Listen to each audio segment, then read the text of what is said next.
Hello, everybody, and welcome back to the Finding Home podcast, where, as you know, when I say home is more than just the sticks and the bricks that you live in. It's a conversation about living in Utah, specifically along the Wasatch Front. My name is Keith. I am your host. Today, for the episode, I have a conversation with my friend Luke Watkins.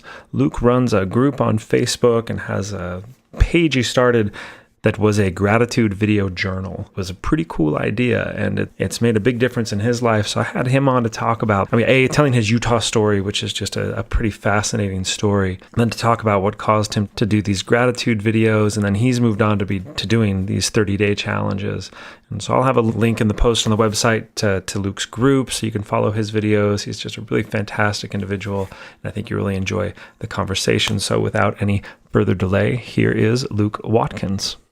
Thanks for coming on. I appreciate it a lot. It's going to happen every time I interview somebody, but I know so many great people. I think I just know all the best people, as evidenced by the fact that people are willing to experiment with me on this whole situation. Today I'm talking to Luke Watkins. He's been a friend of mine for quite a while. He's a musician extraordinaire, but we're not going to talk about that because we're going to talk about something else that he's got going on. But I appreciate you coming on, man. Thanks. Thank you for having me. I really appreciate it, actually. I'm grateful. So as you know, the whole concept of this podcast is just talking about life in Utah, specifically along the Wasatch Front, and how that is for different people. And so we're talking to educators and business people and artists and all sorts of things. And you have a really cool project you've got going on, and I want to get to that. But first, kind of give us your Utah background, your cred, so to speak. Like, how did you end up here? How'd you land in Utah? What keeps you here? So when I was 15, I was a troublemaker. Started smoking pot. I got arrested. I lived in California, Glendale, California, and my parents thought at that point it would be a good idea to ship me off and live with my dad's cousin's family. I moved from Glendale, California to Sandy, Utah. I think I was 15 and went to Alta, then went to Brighton, then Skyline, and then I graduated from Valley. Barely. So that's what brought me. I moved here, lived with them, and then my family followed me up here like half a year later because they missed me so much, I think, is the truth about it. But were you getting kicked out of schools from school to school? So what's the story there? I found drugs again, basically, you know. When you do drugs, you just don't want to go to school. So I just didn't go to school. Not that I wasn't smart. What? Because I'd say, well, actually, one of my catchphrases is, ain't had much schooling, but I'm not a dumb kid. But I just didn't go to school, so they kicked me out, yeah. That's something. You've been here ever since then. Yeah, so I've lived here for longer than I lived in California. It's been 24 years now, and I love it. When I first moved here, did not like it, but I was a 15-year-old kid that didn't know anything, right? I thought I knew everything, well, obviously. Of course. But, I mean, I grew up as the white kid being the minority to not having any minorities. Yeah, just plugging right into status quo. But it was a culture shock because I was a crazy punker, right? At Alta, everyone's preppy. So a little bit of a culture shock, and it took me a really long time to adjust. I would say 10 years, maybe. But I found some friends, and that's another reason I moved schools is because I found friends and they went to the school they went to, formed the band that we talked about. And you want to talk about that at all? Yeah, that was fun. So, I was in the band Hospital Food. That was my life for basically 10 years or something. And we had a little bit of success, I guess. We had a couple albums we put out. I can tell you, my band was always like, if we can only get that far, just do what they're doing. The problem was we weren't as good as you were, and that matters to whatever degree. Yeah. I don't know. We didn't know what we were doing, but it was fun.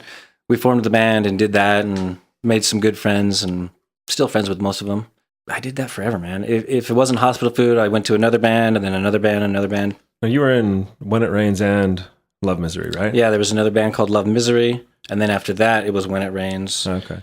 And then I jammed with Shivers Timbers. It was like a folky, reggae, folk thingy-mabopper. And it was just fun just to jam, to be honest. Moved up to Davis County 4 years ago and just haven't really jammed since. I mean, I have an acoustic guitar and that's it. I figured out GarageBand once.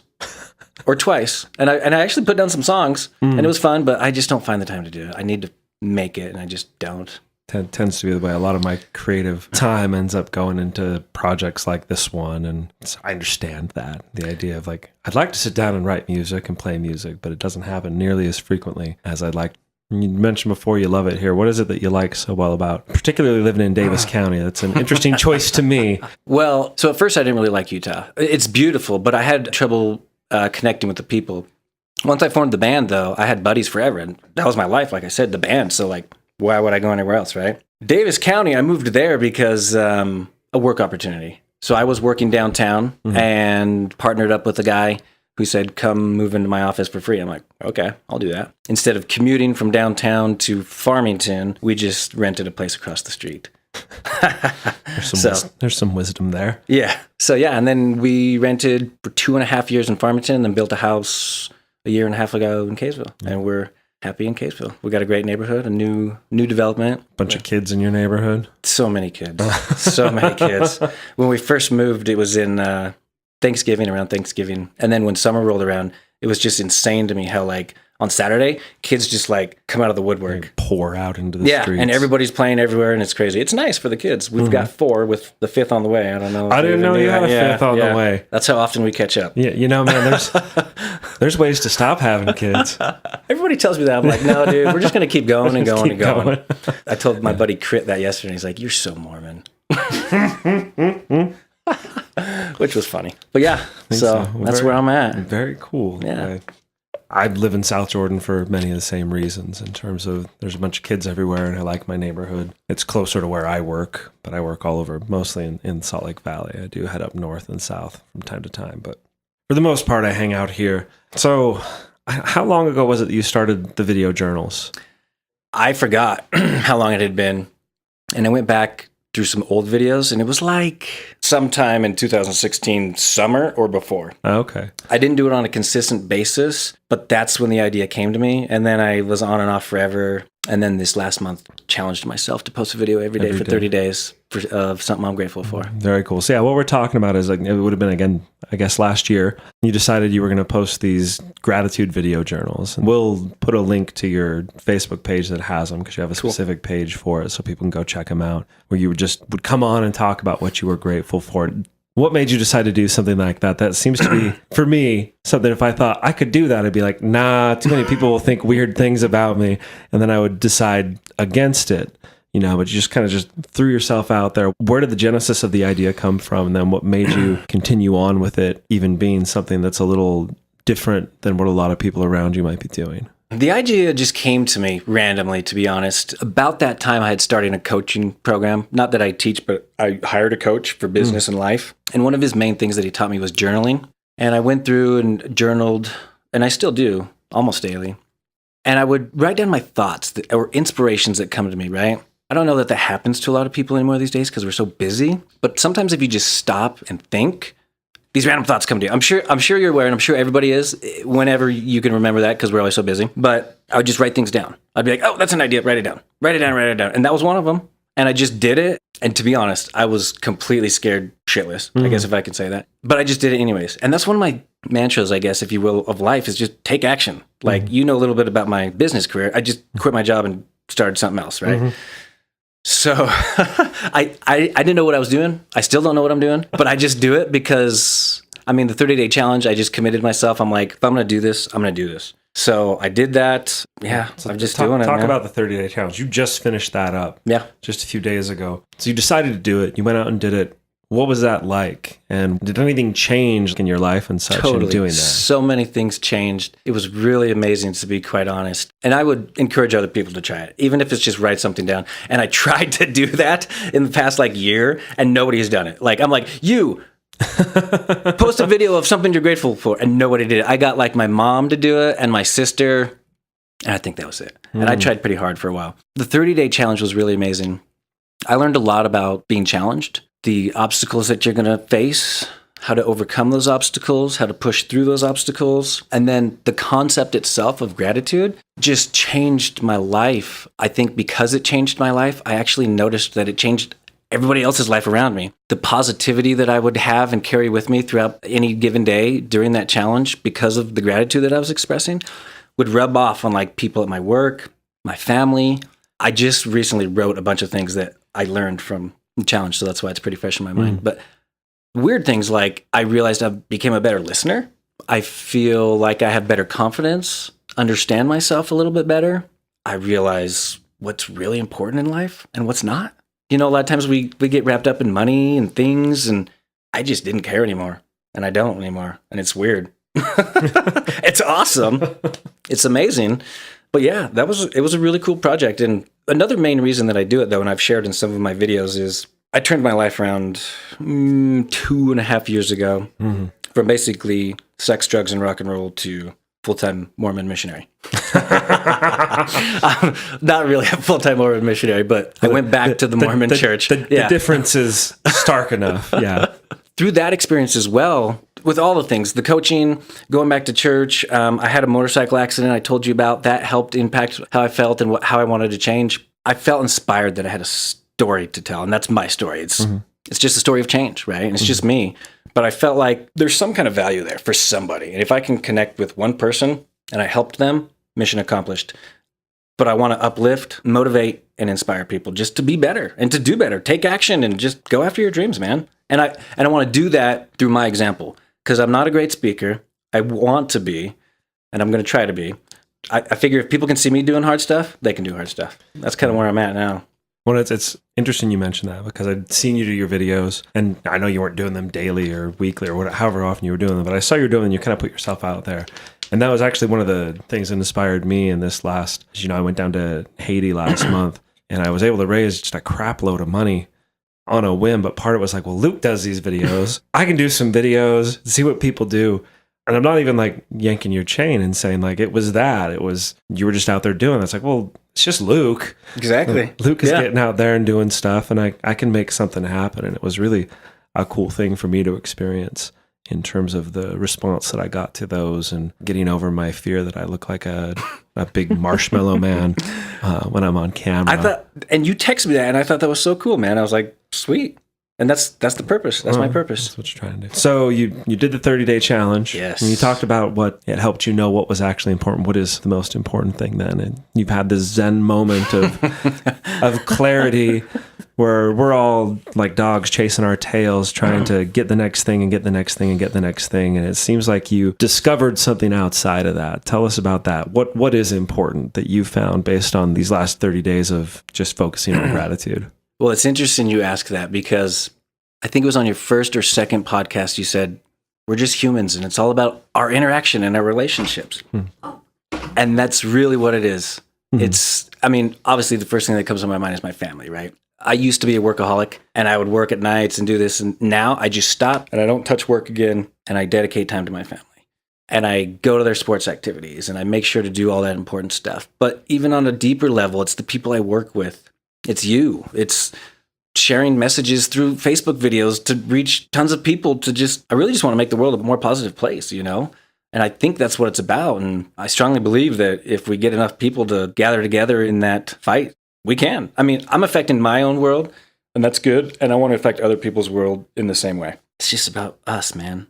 Humans. And just friendship, service, love, caring. Humans connecting with other humans. I know it sounds stupid and silly. No, but man, that's like my watchword at this point. And it's funny because I'm still into like business and marketing and wanting to make money and do stuff like that. But it's just, I realize after doing that, it's just, who cares? So what? For example, when I first started in real estate, I just thought it was the coolest thing. I'm going to be rich. I'm sure you probably gathered that when we met for lunch, and I'm like, dude, tell me how to flip a house. I just, was in the clouds, and you get lost, and it's not really that important. It's just not that important. Money's not that important. I don't know. It's crazy. I know. Not to say I don't like money or things, but it's not the most important thing. It seems everybody has to reach that point at some time in their life where they might be chasing something for a really long time, and they get it, only to realize that it doesn't satisfy the way that you thought it would. So often we set our sights on some sort of financial goal, some sort of, I want to make this much money or have this kind of independence or whatever it might be, but we don't really think about what that actually means once you get there. We just kind of put our heads down and try and hit the goal and hit the goal and hit the goal and hit the goal. And sometimes we hit the goal and we don't even notice that we did, because we've just been putting our head down and pushing forward so hard. And when you do that, it seems like you just miss the things around you. Life happens. Oh God, who was it? So life happens when you're busy making other plans. I'm trying to remember. It was a comedian somewhere. I just read a book and there was a quote in it that I really liked. I can't remember exactly, but it says, you get to a point where you become an expert and there's nothing else to do. You're an expert, except you can contribute to other people and help them become experts. It's like, oh yeah, that makes sense. It's like you spend all that time acquiring and reaching those goals, and then you realize there's more, and it's giving and it's helping people. And I realized that, and that's what I'm trying to do through my videos. So I don't know. I mean, I honestly don't have all the answers, and I don't know how to explain myself. I just do it, and I'm an action taker, and I want people to see me doing it, and hopefully it'll encourage people to do the same. Would you encourage somebody to get super public about what I guess would be considered more vulnerable aspects of their life? Well, being vulnerable is an amazing thing. You can connect with people on a way deeper level. Now, that being said, people are scared of it. I'm one of them. When I speak in public, my throat constricts and I can't talk, and it's like, ugh. But then again, for me, I take action and do it anyway. I like to face my fears, and I would want to encourage people to do that. But I do understand that everyone's on their own plane in life and need to start, somewhere. And if they can't do that, then don't do it. But gratitude, anybody can express. You can write it down on a piece of paper every day. And tons of famous people talk about this all the time. I think Montel Williams had something said where he writes down 3 things every night before he goes to bed. Oprah's had lots of things about gratitude. It's a principle that is timeless. Cool. And you have one more thing I guess you're working on right now. By the time we release this, you might be a whole lot closer to it, because I'm trying to remember where you are on the release schedule. But you decided to undertake a fairly weighty challenge recently. Tell us about that. And you got super public about it so that you have to do it. Yeah. Well, so I'll just give a quick background. When the 30-day gratitude video challenge was coming to an end, I'm like, well, now what? Because I'm like, okay, so I did that. So now what? I'm like, I'm going to just challenge myself to do something wild and crazy every 30 days. And so that's what I'm going to try to do. And I asked people for suggestions on Facebook, and I got a bunch of weird responses, some good, some bad. But I decided to run a marathon in 30 days, basically. Like, I'm not signed up for any particular race, but in 30 days, I'm going to run 26.2 miles. And I'm going to track all my running so that people can see. I'm hoping to get some support, like, hey, you can do it. In case I feel like I can't. I want people to see me going through the struggles and challenges of doing that. And for me, it was kind of personal. Like, I mean, I want to accomplish this goal. I've wanted to do it for 3 years, and I haven't been able to do it. So I'm like, screw it, I'm doing it. I've been running already for 2 or 3 weeks, so I'm kind of in fairly good shape, and I work out. So I'm like, I could totally do it. And I Googled 30-day marathon training, and there was one out there. I'm like, cool. Done. That's what you're doing. It's happening. That particular program? Yeah. Of course, I'll be watching your whole progress situation. A couple of last things. Okay. What's the worst piece of advice anybody ever gave you? That is a horrible question. I know. I'm joking. We're going to flip to the other side of it. But Dude, the worst advice someone gave you. Oh, man. I try not to remember that stuff. So I'm totally on the spot. The worst. I mean, back to my partying days, maybe it's just who cares, man? Do whatever you want, whenever you want, which is good and bad, because it's good if you do the right things and it's bad if you do the wrong. And I was doing the wrong. All right, and then the flip side of that, what's the best piece of advice anybody's ever given you? Well, I like my advice to myself about taking action. I've learned more in life by taking action than anything else I've ever done, probably. Easy enough, man. Face your fears and conquer your goals. Anything else you want to share with the tens and tens of people listening to this at this juncture? Just that I love you, man. I love Keith. Seriously.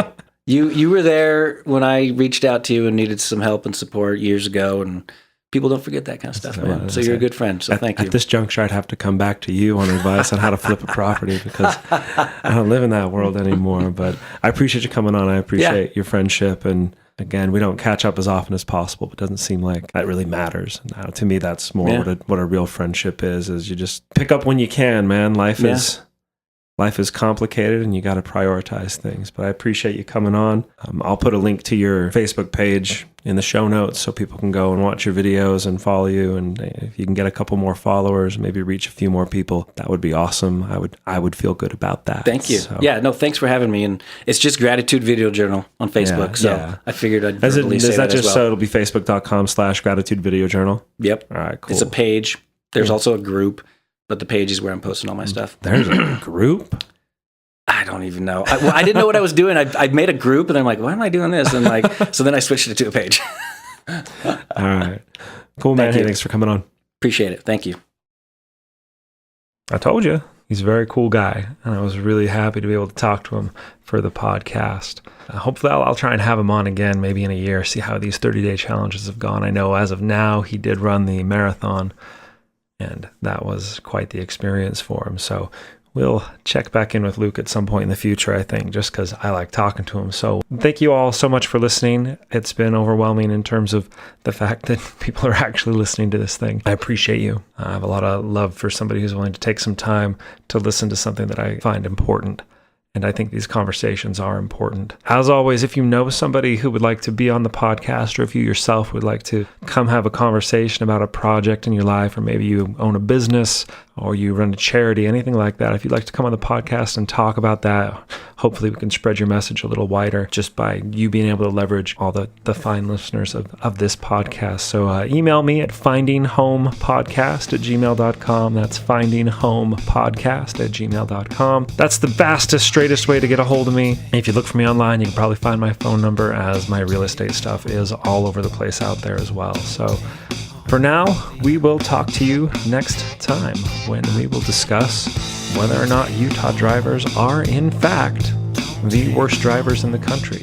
And you may be surprised to find out the answer to that question. So until next time, we will see you later.